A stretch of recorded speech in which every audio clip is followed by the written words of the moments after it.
Lakers kind of ran the gamut on Monday night against the Grizzlies. They blew a 15-point lead, then overcame a 7-point deficit in the fourth, forced overtime.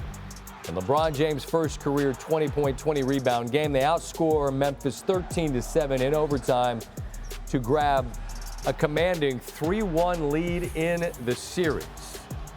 And in doing so, the Lakers become just the third 7 seed to become 3-1 leaders in a first-round playoff series, joining the 2010 Spurs and the Lakers themselves from 2006. They entered the series, did LA, as the betting dogs and become essentially seen as a sure thing to advance in that teams who have a 3-1 lead in a series advance 95% of the time. Kendrick Perkins joins us now. Perk, there's a whole lot that's baked into this one, but if we're talking about the difference after that 7-point lead evaporates and the Lakers are able to win it by 6 in overtime, what was it? Scott, where did I go wrong? Where did I go wrong? I'm just asking. LeBron James and I are the same age, and he is still going. I'm just trying to see where in the hell did I mess up? 22 points, 20 rebounds, and 7 assists, and he's 38 years of age, Scott. And when I'm looking at what he done tonight, he completely took over the game.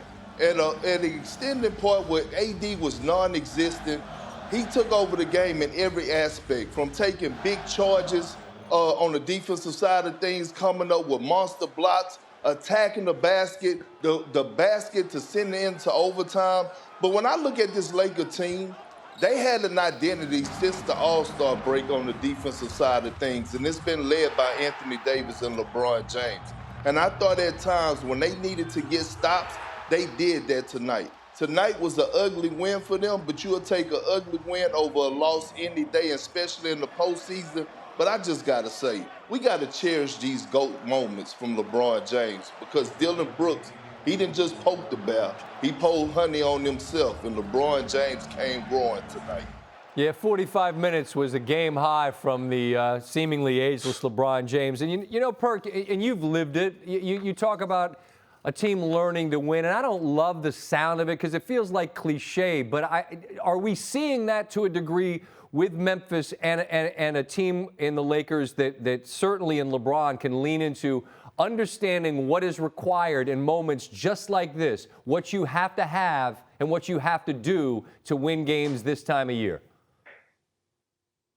Yeah, absolutely. And we saw late in the we saw in the overtime, the Grizzlies couldn't make shots. Those shots that Desmond Baines was making in the fourth quarter, when it got tough, he couldn't make those same corner threes. But we just saw the experience. When they needed AD tonight, he imposed his will in that paint, getting offensive rebounds, deep seals in the paint, getting to the free throw line, getting monster rebounds on the defensive end. And that's when the experience kicked in. And that's when that's why those two guys actually took the Lakers and won the championship. Tonight you saw the experience out of LeBron James and Anthony Davis, and it rippled down to guys like Vanderbilt and Rui Hachimura and Austin Reeves. They just followed their lead. Thanks for watching ESPN on YouTube. For live streaming sports and premium content, subscribe to ESPN+.